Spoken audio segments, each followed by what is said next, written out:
Quantos estão felizes com o Senhor Jesus? Abre comigo no livro de Deuteronômios, capítulo 6.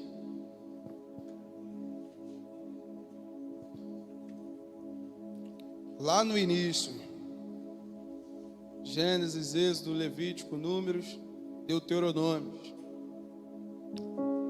Se você já achou, ajuda seu irmão que está ao seu lado, se tiver com dificuldade aí para encontrar, talvez seja muitas folhas.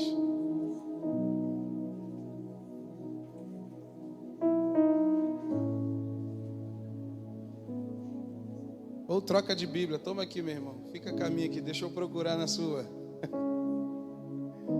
Deuteronômio capítulo 6, quero ler com vocês o verso 4 e o verso 5. Todos acharam?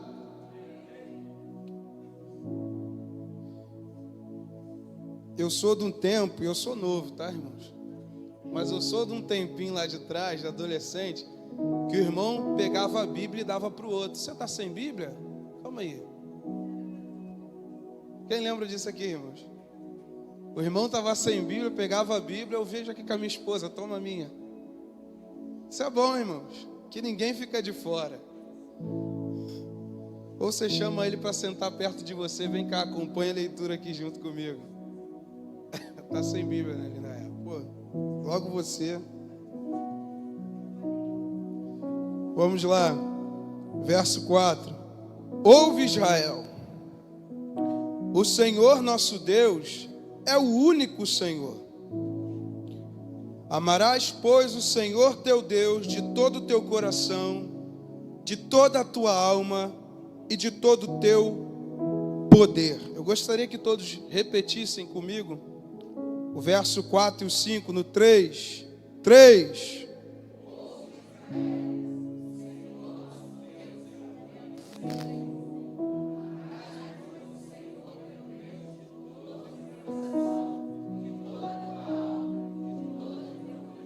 Fecha os teus olhos mais uma vez.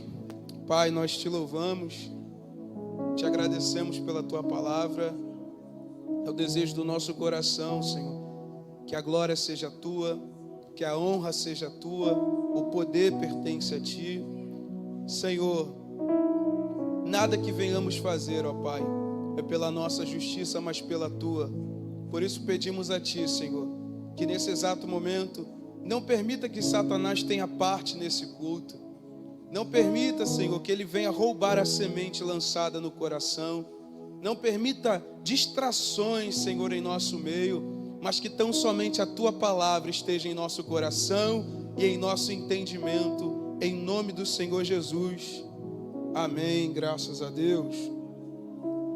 Estava pedindo ao Senhor uma palavra, e eu escutando um hino, né, em casa, ainda está aqui para não me deixar mentir, o Senhor começou a falar no meu coração a respeito dessa palavra, pastor Ivani. E eu me atentei bem e vi o quanto que é importante isso aqui, que o Senhor compartilhou comigo para compartilhar com cada um de vocês também.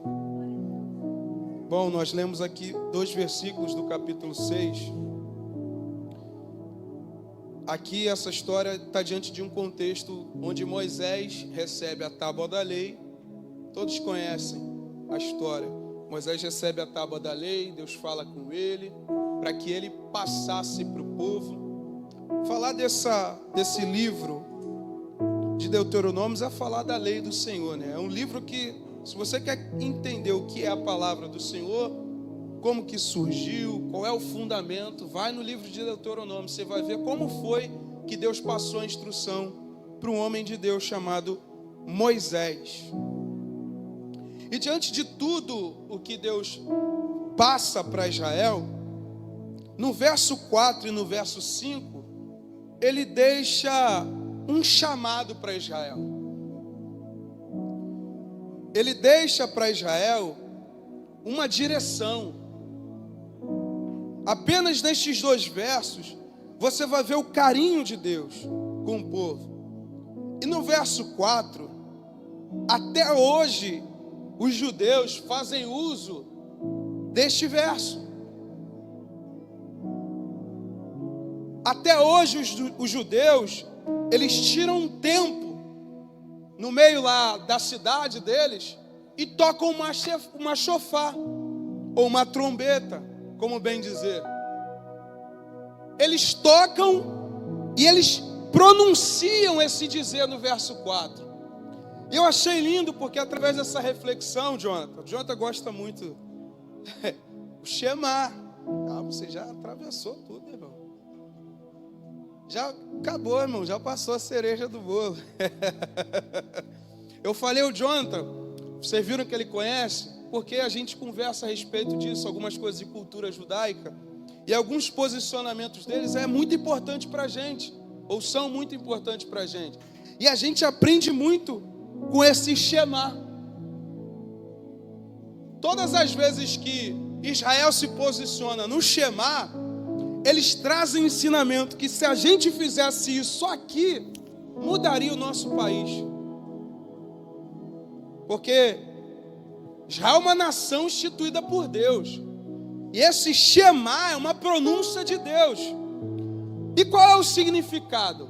Todas as vezes que se ouve Shema, é uma proclamação. Ou seja, dar ouvidos com sentido de obedecer. Falar Shema é se atentar bem. Presta atenção. Um anúncio importante era o Shema. Se você for pesquisar até mesmo hoje no YouTube, canção de Israel, você aprende a falar até hebraico, irmão. Aprende. Eu aprendi só essa parte. Que fizeram um hino e traduziram para o português. Né, que eles dizem, Shema Israel, Adonai Elohenu, Adonai Errad. Ó, irmãos. Caraca. Ficou bom ou não ficou, irmãos? De novo vou embolar. Mas é interessante. Shema Israel, Adonai Elohenu, Adonai Errad. Essa pronúncia, ouça Israel, ou escuta Israel. O Senhor, Adonai, é único, ou é um? Ou único, é o Senhor. Mas o que é interessante aqui, é que essa pronúncia não só fala um âmbito natural. Quando Israel toca shofar e alguém grita, Shema Israel, eles não só estão proclamando no natural, mas eles estão proclamando, pastor Ivani, a duas dimensões. Ou melhor, a duas atmosferas. A natural e a sobrenatural.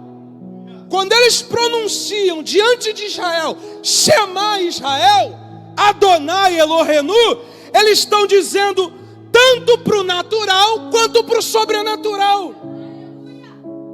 Eles estão falando tanto para a terra quanto para os céus. Eles estão rompendo uma barreira terrena e espiritual e dizendo, o Senhor permanece único. O Senhor, Ele é um. Ele é único. Falei, meu Deus do céu, imagina. O Senhor começou a ministrar o meu coração. Deus conta com proclamadores da nação brasileira. Você está vendo o que eu instituí em Israel? Imagina se vocês fizessem isso no Brasil.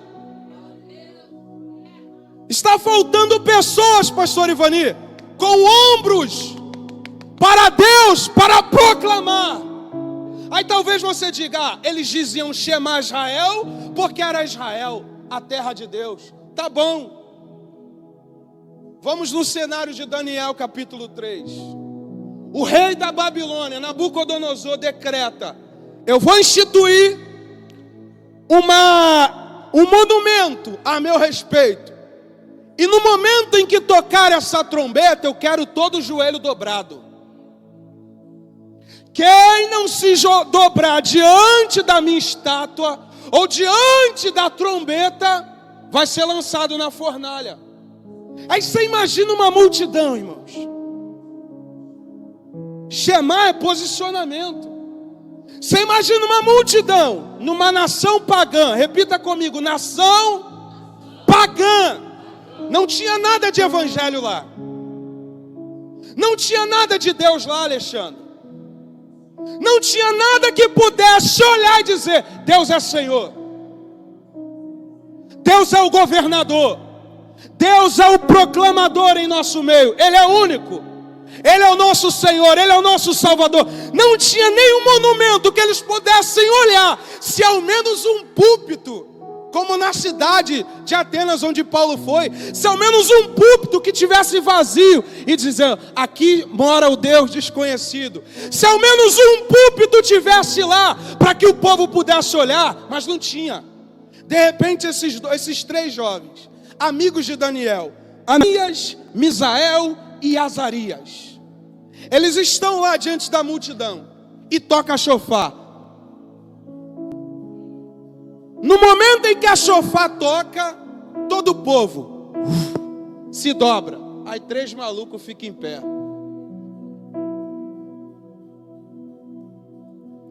Quando eles ficam de pé, eles estão se posicionando contra.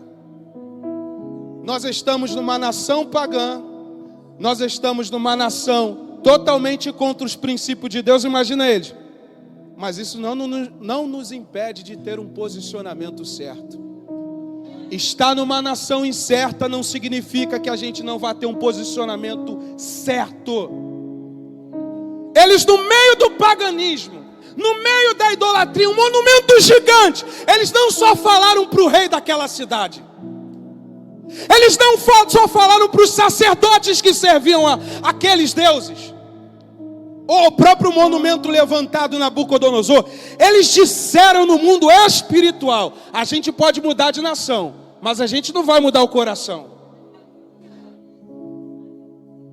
Talvez alguém que entrou aqui não ache que por conta da nação paganizada não tem que ter um posicionamento. Não, muito pelo contrário.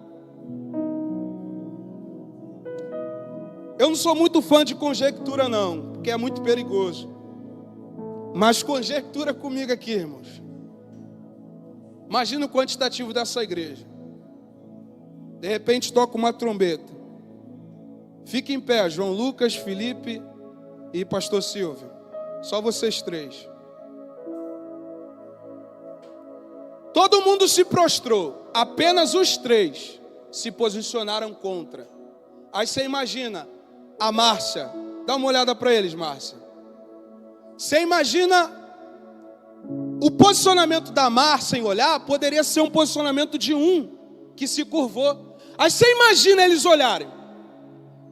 Ué, existe um rei acima de Nabucodonosor?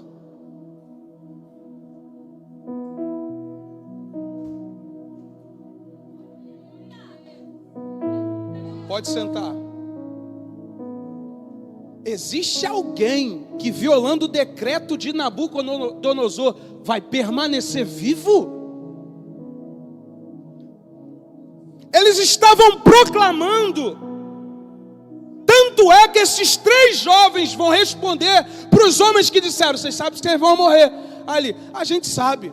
A gente está disposto a entrar na fornalha. Se Deus quiser, foi o que eles disseram. Se Deus quiser, Ele nos livrará. Mas se Ele não nos livrar, a gente não vai se curvar. É Shema Israel, o Senhor é único. O que está faltando em nosso meio são os proclamadores da bandeira do Evangelho, que se curvam para o sistema, se curvam para a mídia, se curvam para a impureza, mas não se levantam em posicionamento.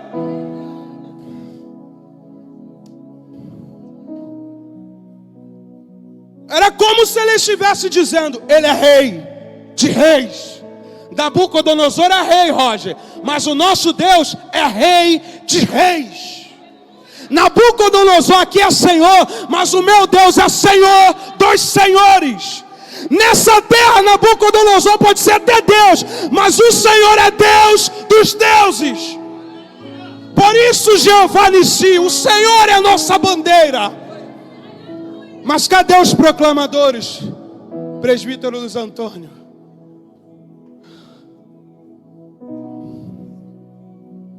Falei, meu Deus do céu. Olha para o teu irmão, fala para ele, é tempo de proclamarmos o nome de Deus.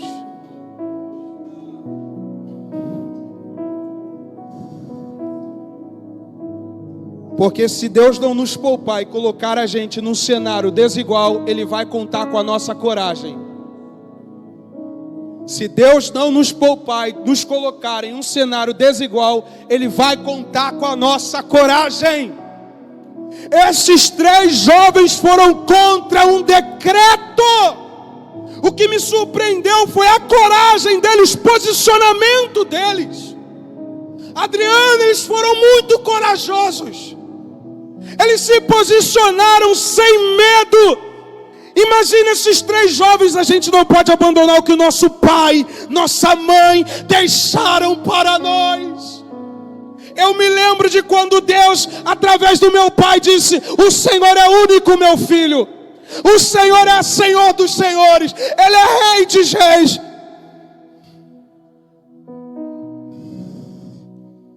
Nós precisamos levantar a bandeira no Brasil.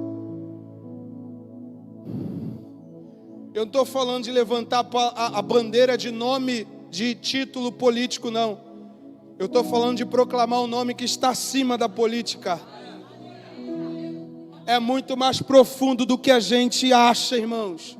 Não é a figura, o monumento que as pessoas estão colocando que está em jogo. É muito mais espiritual do que terreno.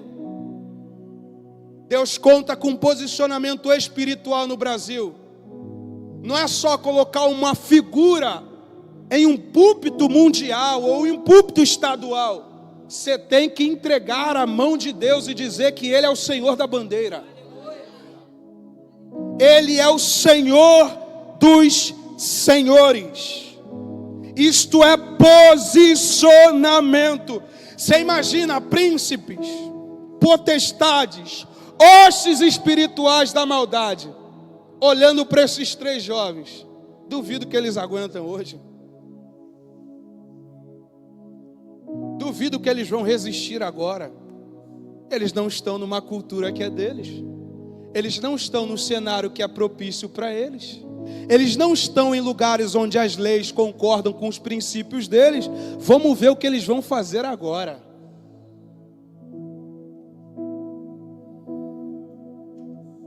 De repente eles, prontidão.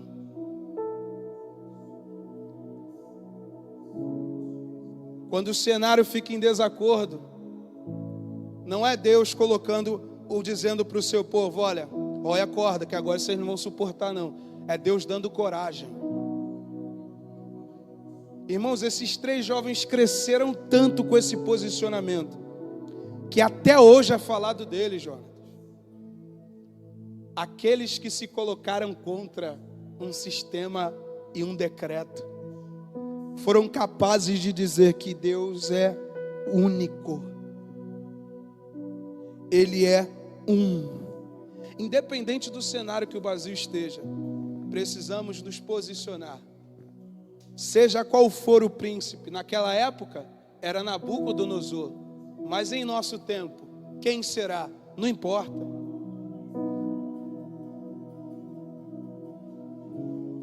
O que importa é quem está se curvando e quem está permanecendo de pé. Que basta mudar uma lei que o joelho se dobra, Basta mudar um decreto que vira as costas. Basta colocar num cenário de pressão que rói a corda. Mas com esses 3 homens de Deus, jovens, a gente aprende uma coisa: independente do cenário, independente das circunstâncias, independente das lutas ou das guerras, nós ergueremos as nossas trombetas e diremos assim como Israel: ouça, Brasil, o Senhor é um.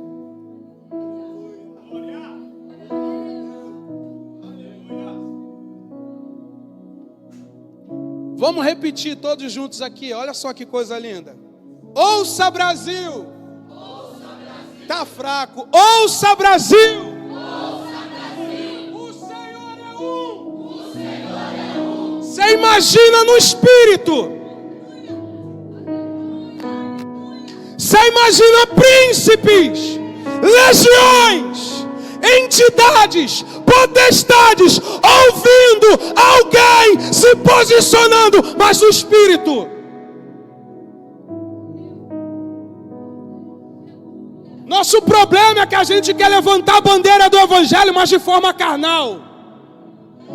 Nosso problema é que a gente quer brigar, mas de forma carnal.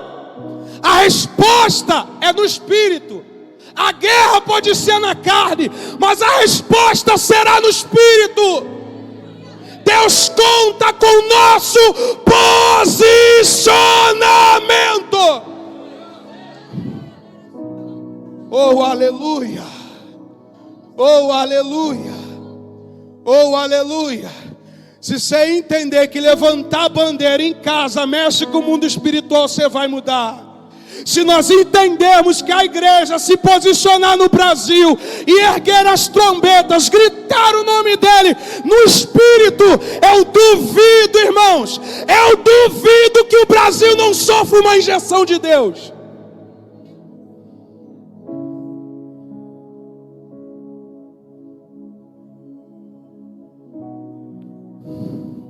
Pode mudar calendário. Pode colocar calendário que quiser, dia e tal, não importa. Se a igreja entender o que Deus fez através de Israel no Brasil, irmãos, não tem calendário certo.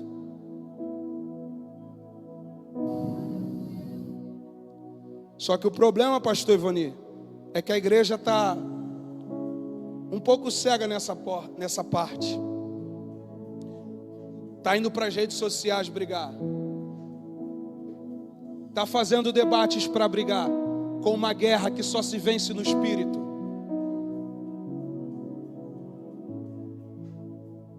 Meu Deus é um, meu Deus é um. Imagina o cristão. Eu, pastor Ivani, não, o Deus que eu conheço é um. Aí o pastor Ivani, não, o Deus que eu conheço é um. Agora você imagina, calma aí pastor Ivani, a gente precisa entender quem é que está fazendo a gente não pronunciar um único Deus. É o posicionamento da igreja. Então, Shema é dar ouvidos, é proclamar em duas dimensões. Quantas dimensões?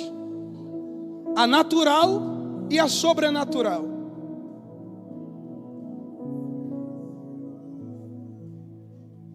É interessante, irmãos, que a natural não interfere no sobrenatural, pastor Vini, mas a espiritual interfere nos dois lados.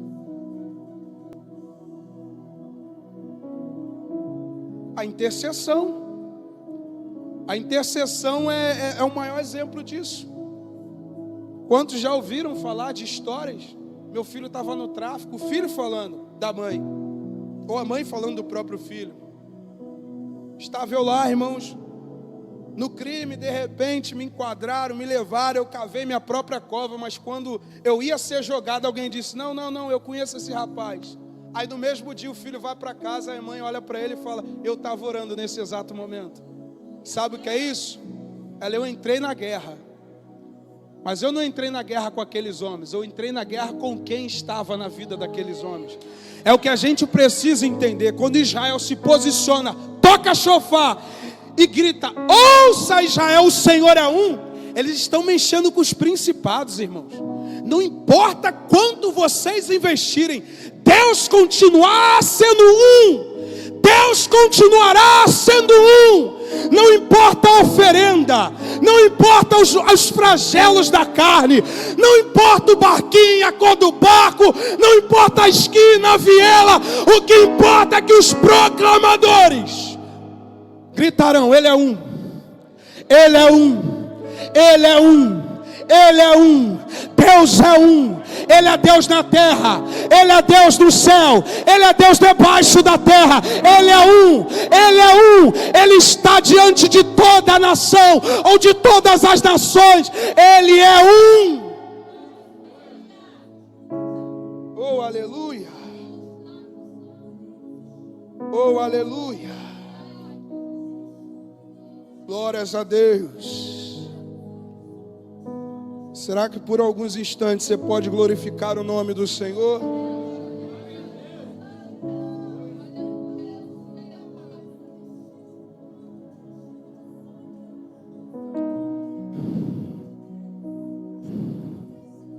Oh, glórias a Deus.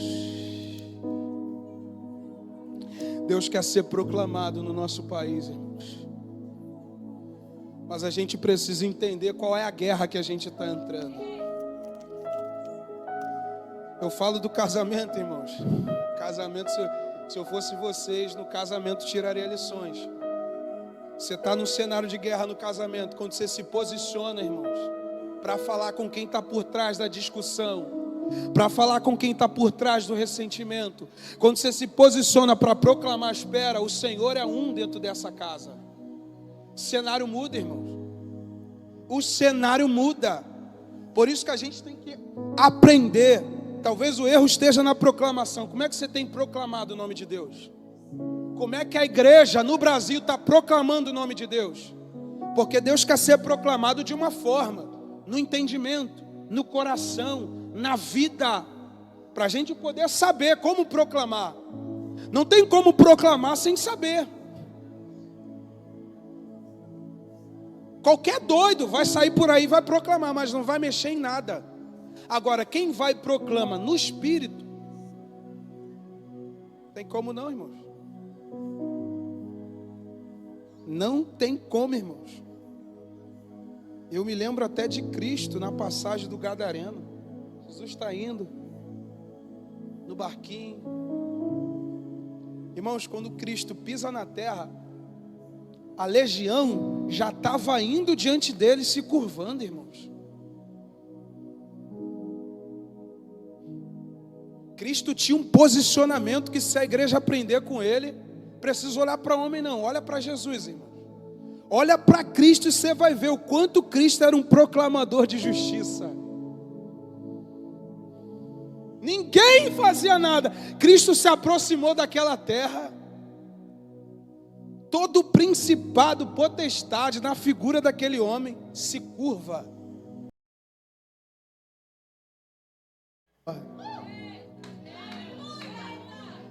Olha eles na cidade de Gadara. Nós estamos dominando tudo. Gadara é a nossa terra. Esta cidade é nossa. Este lugar é nosso. De repente vem Jesus. De longe, o texto é claro. De longe, eles se posicionaram daquele homem e foram correndo até Jesus. E se curvaram. Vieste nos atormentar antes do tempo?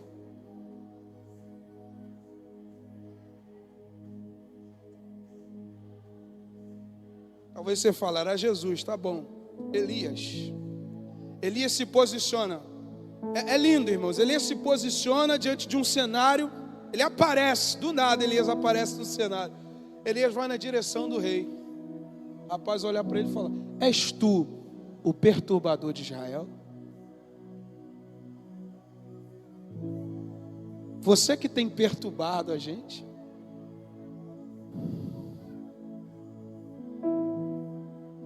E o texto no Novo Testamento fala: Elias era sujeito às mesmas paixões que nós. Mas se tinha uma coisa que Elias sabia fazer, era proclamar o nome de Deus. Quando Elias chegou, Elias perturbou, irmãos. Ele acabou com o cenário de Jezabel, tanto no natural quanto no sobrenatural. É o que a gente precisa entender. A igreja tem o poder de mexer nas duas dimensões. É que a igreja não está sabendo fazer uso da autoridade. Se nós soubermos o quanto Cristo é autoridade na nossa vida, irmãos, eu duvido que esses príncipes fazem essas festas todas no Brasil. Eu duvido que você vai ver essa quantidade de gente oprimida que tem no Brasil. Eu duvido que você vai ver esse tanto de suicidas no Brasil. Eu duvido que você vai ver um tanto de pessoas deprimidas, dependentes de remédios, enfermas na alma. Duvido, irmãos. É o que falta em nós, é um posicionamento. É um grito de guerra. Ele é Senhor. Ele é Senhor. independente, Ele é Senhor. Onde estão os perturbadores do Brasil? Cadê aqueles que vão perturbar principados e potestades no Brasil? Cadê aqueles que vão tocar a trombeta? Ele é um. Está ouvindo o principado de paciência? Deus é um. Você vai cair. Está ouvindo o principado no Rio de Janeiro? Deus é um. Você vai cair.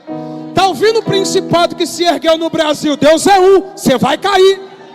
O que a gente precisa é proclamar no Espírito que Deus é um. Não é falar em voz alta aqui no público, não. É dizer no mundo espiritual, Ele é um, você vai cair. Ele é um, você vai cair. Você tem tempo marcado, você vai cair. Porque Ele é um. Ele será adorado entre as nações, reverenciado tanto nos céus, reverenciado na terra e debaixo da terra. Aí vem um homem, você crê que Deus existe? Você está certo, porque até o diabo crê e estremece.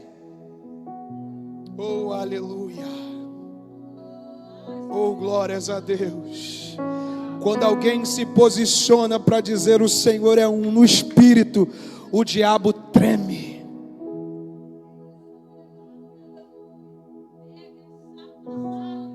Eles começam a manipular.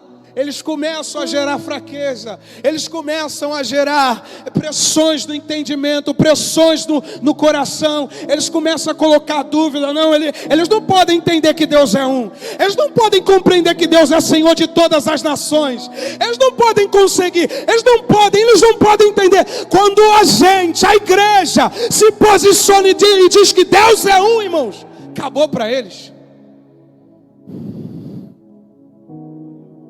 Oh, glórias a Deus.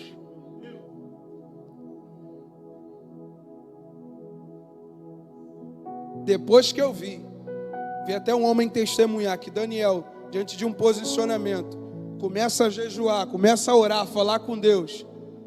E por 3 anos, irmãos, esse homem está ali, ó, se entregando, e quando o anjo vai na direção de Daniel, o anjo diz para ele que uma entidade se levantou para que ele não levasse a mensagem para ele. A gente precisa saber, irmãos, em qual dimensão a gente está brigando. Se principados e potestades se posicionaram para impedir um anjo levar uma mensagem, você imagina, toda quarta e todo domingo, tendo culto, tendo ministração, toda quarta e todo domingo, toda quinta, atendimento. Você imagina, sexta-feira, ensino. Você imagina, todos os dias, se posicionando contra. Você imagina o tanto, é por isso que a gente olha. Você vem hoje, ouve a palavra, que é Deus, quando sai o diabo rouba. Obrigado. Quando você sai o diabo rouba. Porque ele não quer que você entenda que o Senhor é um na sua vida. Então a gente precisa entender a dimensão que a gente está entrando. Todos entenderam, irmão? Aí ele vai para o segundo dizer. E o segundo dizer: amarás o Senhor, teu Deus, de todo o teu coração. Irmãos, são 3 pontos aqui importantíssimos. Como eu devo amar a Deus? Ou de que forma eu devo amar a Deus? Aqui fala de 3 áreas. Quantas áreas? 3 áreas da vida de um ser humano que sofre a ação do amor de Deus: coração, alma, e ele fala de poder. Mas eu gosto da forma que Cristo ele pronuncia esse verso. Cristo fala de coração, fala de alma, e Cristo fala de pensamento. Ele utiliza o mesmo versículo, só muda a linguagem. Mas a gente vai entender 3 áreas que ele atinge: coração, a alma e o pensamento. E aqui de todo o nosso coração, quando a Bíblia fala todo, irmão, é todo mesmo. Está falando de todo o espaço do nosso coração, toda a área do nosso coração, com esse amor. Deus fala através de Moisés de uma correspondência. Você acha que Deus só quer amar? Que a caricatura do século 21 é só de um povo que quer receber amor, mas não quer amar Deus. Não, Deus é amor. Deus me ama, mas você ama a Deus? Porque parece, irmãos, que é banal falar do amor de Deus.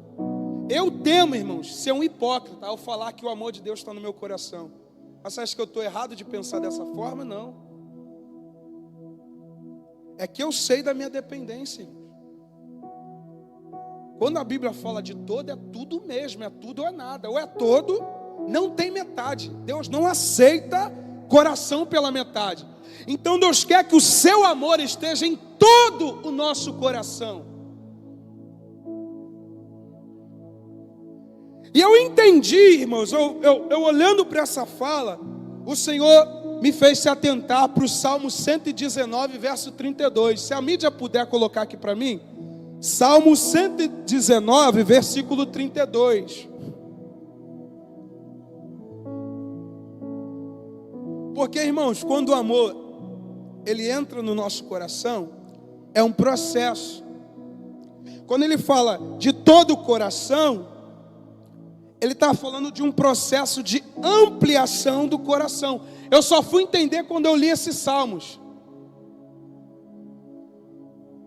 Quando eu li esse texto, eu entendi o que o Senhor estava falando aqui de todo o coração. Porque ele diz assim: correrei pelo caminho dos teus mandamentos, quando dilatares o meu coração. Eu falei, como é que é?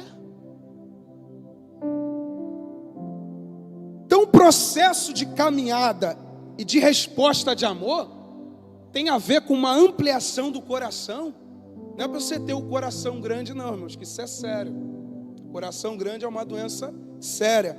Mas a gente está falando de um ensinamento profundo. Ele está dizendo que quando Deus resolve dilatar, sabe o que é dilatar? Ampliar. Dilatar é ampliar, João. Processo de ampliação. À medida em que ele corre, é a resposta do quanto Deus dilata o coração dele. Enquanto Deus dilata o coração dele, ele ultrapassa os limites. Ele ultrapassa as barreiras. Porque à medida em que Deus enche o coração dele, dilata o coração dele, ou seja, num processo onde o coração começa a ter expectativas, desejos, anseios que nunca tiveram. Então quando ele fala lá em Deuteronômio, de todo o coração, ele está falando, vocês vão entrar no processo. Vocês precisam entender o processo de ampliação.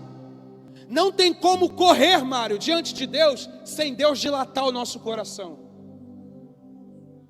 Amar a Deus é dilatar o coração. Como ele dilata? Ele começa a encher o nosso coração de tanta coisa, irmãos. De tanta coisa que a gente é capaz de se posicionar como a gente nunca se posicionou. Que a gente é capaz de fazer o que a gente nunca fez. É o processo de ampliação de coração. Eu preciso amar a Deus.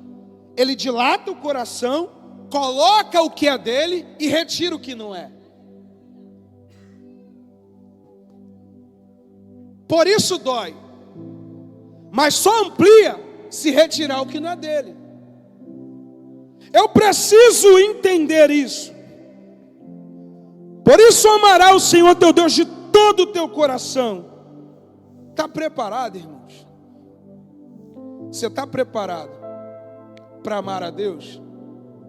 Porque amar a Deus é ter o coração ampliado, dilatado.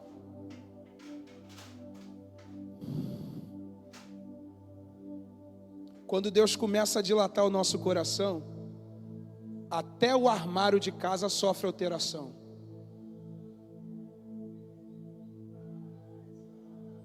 Quando Deus começa a dilatar o nosso coração, até nas amizades sofre alteração. Quando Deus começa a ampliar o nosso coração e encher de coisas deles, até no trabalho sofre alteração, no relacionamento sofre alteração, no caráter sofre alteração. Quando Deus fala: Israel, ame o Senhor teu Deus de todo o teu coração, esteja pronto. Estejam prontos, porque para me amar tem que me permitir ampliar o coração. E quando Deus amplia o coração, Ele começa a esvaziar o coração do que não presta e encher daquilo que é dele. Não fique surpreso se você perder algumas coisas. Não fique surpreso, irmãos. Eu tinha uma camisa. Isso é experiência pessoal, tá, irmão? Experiência pessoal. Não adianta, cada um tem sua experiência. E é bom que você viva a sua própria experiência. Mas eu tinha uma camisa, ela era preta, as bordas dela eram vermelhas, aqui no colarinho e aqui. E ela tinha uma caveira no meio dela. Caveira é um crânio de um ser humano. Mas ela tinha uma caveira no centro dela e uma chama em volta. E eu gostava muito dessa camisa, Gabriel. Já viu aquela roupa que você coloca, cara? Aí você olha no espelho, ela foi feita para mim. Tem o meu tamanho, meu G. OLX, né? Tá vendo essa roupa? Nossa, eu gostava. Qualquer bermuda que eu colocasse nova, eu tinha que botar a mesma camisa. Porque eu gostava da camisa, irmão. Quem nunca fez isso, irmão? Não é possível que ninguém nunca fez isso. Quantos já fizeram isso aqui, irmão? Não vou passar vergonha sozinho, não. Tá doido? Sapato furado. Aí eu coloquei a camisa. Irmãos, quando eu vesti a camisa, veio uma guerra dentro de mim. E um impulso. E uma voz. Hoje é o último dia que você veste ela.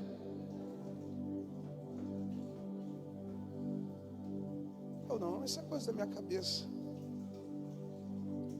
Eu coloquei, eu vesti. Hoje é o último dia que você veste ela. Quando eu terminei de usar aquela camisa, eu peguei a camisa, fui até o lixo, comecei a rasgar minha... Você está ficando maluco? Vai ficar sem roupa. E eu rasguei aquela... Você está entendendo, irmão? Quando Deus passa para o cristão, para amar Ele de todo o coração, Deus está nos posicionando, ou pedindo um posicionamento nosso. Que no momento em que Ele decidir ampliar o coração, dilatar o coração por coisas que é dele, vai ser o momento em que nós retiraremos aquilo que é só nosso e não dele. Quando Deus diz para Israel: você precisa me amar de todo o coração, eu ampliarei, mas eu não vou ampliar teu coração para ser enchê-lo de coisas que não são minhas, encher de anseios que não são meus. Eu vou abrir seu coração para que você tenha mais valores, para que você tenha mais estatutos, para que você tenha mais mandamentos dentro dele. Oh, aleluia! Oh, aleluia! Oh, glórias a Deus.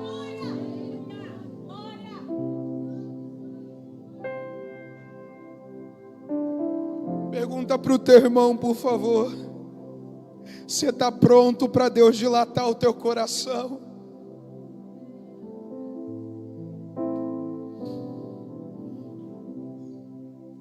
Quando Deus abre o nosso coração, a gente começa a ter desgosto por coisas que a gente tinha gosto, pastor Andréia. A gente começa a ter desgosto por lugares que a gente gostava. A gente começa a ter desgosto de coisas que a gente se veste. Quando Deus decide abrir o coração do homem, dilatá-lo, colocar seus estatutos, seus valores, seus decretos, a gente abandona o que é nosso, mas a gente fica com o que é dele. Oh, aleluia! Oh, glórias a Deus! Oh, glórias a Deus! Às vezes até portas de emprego. Sai de lá, meu filho. O coração que você terá não merece o trabalho que você está. Sai dessas amizades. O coração que você terá não merece a pessoa que ou melhor, não, essas pessoas não merecem o coração que você terá. Sai desse lugar, porque esse lugar não merece o coração que você terá. Sai desse lugar, sai desse ambiente, sai dessas amizades, sai dessa cultura. Você está em casa e até nos filmes Deus começa a dilatar o coração. Você está em casa e até nas conversas no WhatsApp Deus começa a dilatar o coração. Os contatos vão embora, os investimentos vão embora, os convites vão embora, porque isso faz parte do processo, pastor Ivani. Quando Deus dilata não tem jeito. Ou se abandona e se apega com Ele, você jamais se aproximará dEle.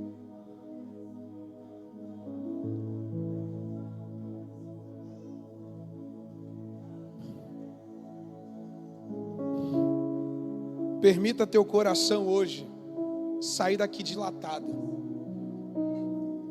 Permita teu coração sair daqui hoje ansiando pela volta do Rei.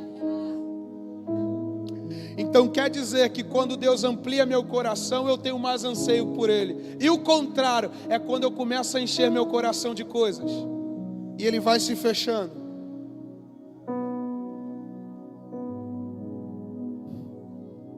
E tem alguns efeitos na vida.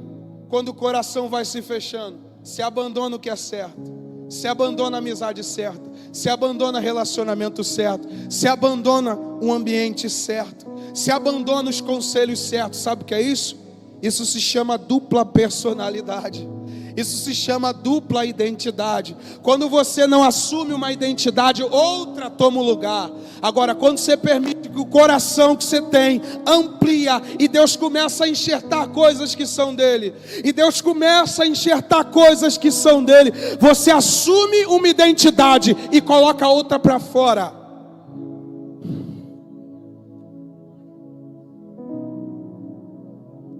Não vou andar com você que não ande. Não conversarei com você que não converse. Aqui a gente não pode estar com você que não esteja. É o processo de dilatação. Se permita ser dilatado. Eu vou falar isso aqui até você entender. Se permita ser dilatado. Se permita ser dilatado. Deixa Deus ampliar. Enquanto Ele coloca o que é dele, Ele arranca o que não é dele. Deixa Deus arrancar. É melhor que Deus arranque agora do que você se feche amanhã.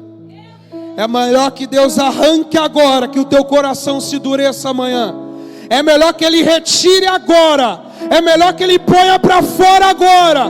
É melhor que Ele meta a mão agora. Você sinta a dor, mas não perca Ele. Oh, aleluia. Oh, aleluia! Oh, glórias a Deus! A outra afirmação é de toda a alma. Quando fala de alma, fala todo o ser. Fala de nós, a minha pessoa. O amor de Deus não só está no meu coração, Adriano, mas ele tem que estar na minha alma. Minha alma tem que sofrer os anseios por Deus. Minha alma tem que ansiar por Deus. Minha alma tem que desejar Deus. Minha alma tem que acordar querendo Deus. Minha alma tem que dormir sonhando com Deus. Minha alma tem que trabalhar desejando Deus. Minha alma tem que montar uma mesa em casa, junto com o irmão, família, mas desejando Deus. Quando ele fala de alma, ele fala do ser. Ele fala da minha inclinação. Quem sou eu? A pessoa do Miqueias tem que amar a Deus. Põe aqui Salmo 103. A gente vai aprender com o salmista, irmãos. Salmo 103. verso 1. Pode colocar a partir do verso 1. Salmo de número 103, isso aí. Bendiz a minha alma ao Senhor, e tudo que há, bendiga o seu santo nome. Verso 2. Bendiz a minha alma ao Senhor, e não te esqueças de nenhum de seus benefícios. Verso 3. É Ele que, irmãos,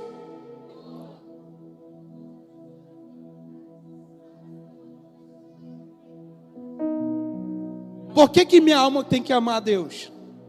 Por que na minha alma tem que estar o amor de Deus? Porque Ele é o autor. Ele é o autor da cura na minha alma. Ele é o que sara a minha alma. Ele é o que cuida da minha alma. Verso 4. Quem redime tua vida, dá perdão e te coroa de benignidade e de misericórdia. Verso 5. Quem enche a tua boca de bens, de sorte que a tua mocidade se renova como a águia.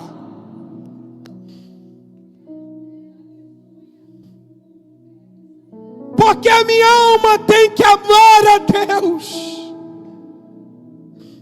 Porque é aqui que moram os anseios. Sabe que você procura ser tratado na alma? Porque é na alma que Deus quer que o seu amor alcance. A alma é um dos lugares aonde Deus deseja alcançar o homem. Porque quando Ele alcança a alma, tudo que há na pessoa bendiz o nome de Deus. Tudo que você possuir bendirá o nome de Deus. Engraçado, até os irmãos às vezes pegam a chave do carro e falam: ora aí a chave do meu carro. Sabe por quê? O amor de Deus começa a entrar na alma, que até o carro se apresenta. Quando o amor de Deus entra na alma, até os filhos se apresentam para Deus. Quando o amor de Deus entra na alma, até a casa se apresenta a Deus. E tudo que há em mim, irmãos, tudo que há em mim, todos os meus anseios, desejos, vontades, bendirá o nome de Deus. Por isso Deus quer ser amado também na nossa alma. Terceiro e último, de todo pensamento. Por que de todo pensamento? Porque em Mateus capítulo 22, verso 37, Jesus vai fazer uso desse dizer. E o último, Ele vai dizer: amai ao Senhor teu Deus de todo o teu pensamento, ou de todo o teu entendimento. Pensamento ou entendimento fala de mente, ó. Amarás o Senhor teu Deus de todo o teu coração, de toda a tua alma e de todo o teu pensamento, mente, intelecto ou faculdades da mente, razão, inteligência, aonde mora todos os nossos planejamentos. Quando fala de pensamento, fala de duas áreas da nossa mente que a gente precisa atender, de duas áreas do nosso cérebro que a gente precisa apresentar para Deus: a mente, o consciente, né? E o subconsciente. Existem coisas que a gente consegue tirar da mente, mas não tira do subconsciente. Existem coisas que a gente só coloca na mente, mas não coloca no subconsciente. No consciente e no subconsciente. E quando ele fala de todo pensamento, ele está falando de toda a área da nossa consciência, no amor dele. Você está aqui? Eu vou abrir alguns textos aqui, tá, irmãos? Fica preocupado comigo não.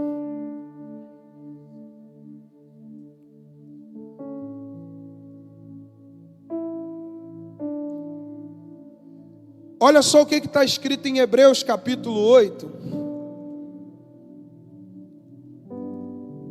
verso 10. Porque este é o concerto que depois daqueles dias farei com a casa de Israel, diz o Senhor. Porei as minhas leis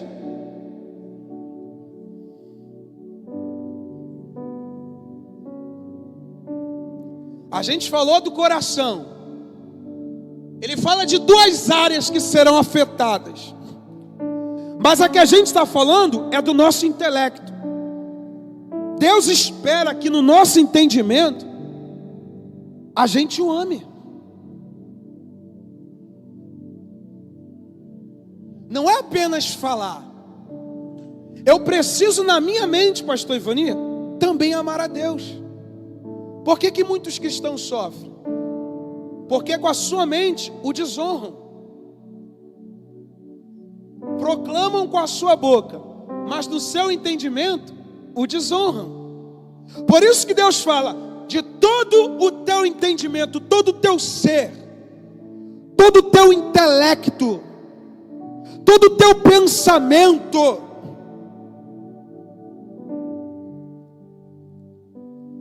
Nós precisamos entender. E eu vou abrir mais um texto. Colossenses no capítulo 1, verso 21. Ele diz: vós também que noutro tempo eres estranhos, inimigos no entendimento pelas vossas obras mais. Eu só estou abrindo esse texto para a gente poder entender. Quando ele fala de todo o nosso pensamento.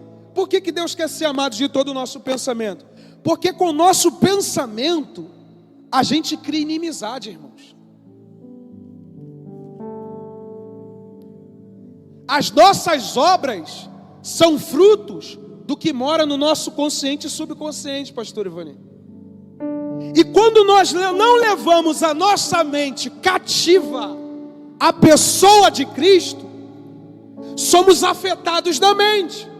Automaticamente, nós desonramos a Deus na nossa mente. Por quê? Pensamentos errados nos conduzem a sentimentos errados. Por isso o livro Batalha da Mente. Porque a problemática mora também na mente do ser humano. Você quer ter um coração que anseia por Deus, mas a sua mente se perde. Não é só amar a Deus com todo o coração e alma, tem que também no entendimento. Precisa morar na nossa consciência. Quando a gente quer amar a Deus ou deseja amar a Deus com o nosso entendimento,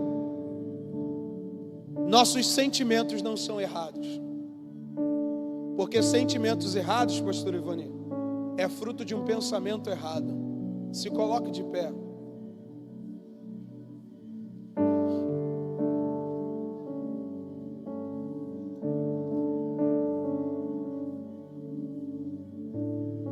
Aí a gente vai entender o porquê que Paulo, em Colossenses capítulo 3, Jorge, diz: pensai,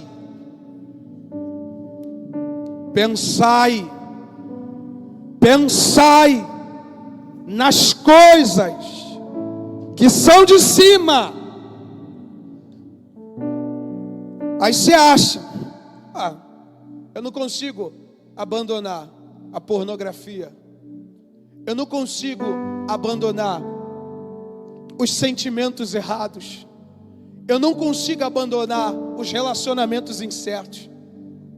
Você não consegue até o ponto em que estas três áreas da tua vida forem afetadas pelo amor de Deus. Você precisa entender isso aqui. Lembra do Shema? Lembra do anúncio? Nós estamos falando em outras dimensões aqui, irmãos. Você acha que não está tendo uma guerra para você não guardar nada do que a gente está fazendo aqui? Do que a gente está pronunciando aqui? Toda obra errada é fruto de pensamentos errados. A gente precisa cercar a nossa mente de pensamentos no reino, de pensamentos da vontade de Deus. Tua carne vai gritar, mas como sua mente está em Deus, seu coração está em Deus, sua alma está em Deus, você vai rejeitar.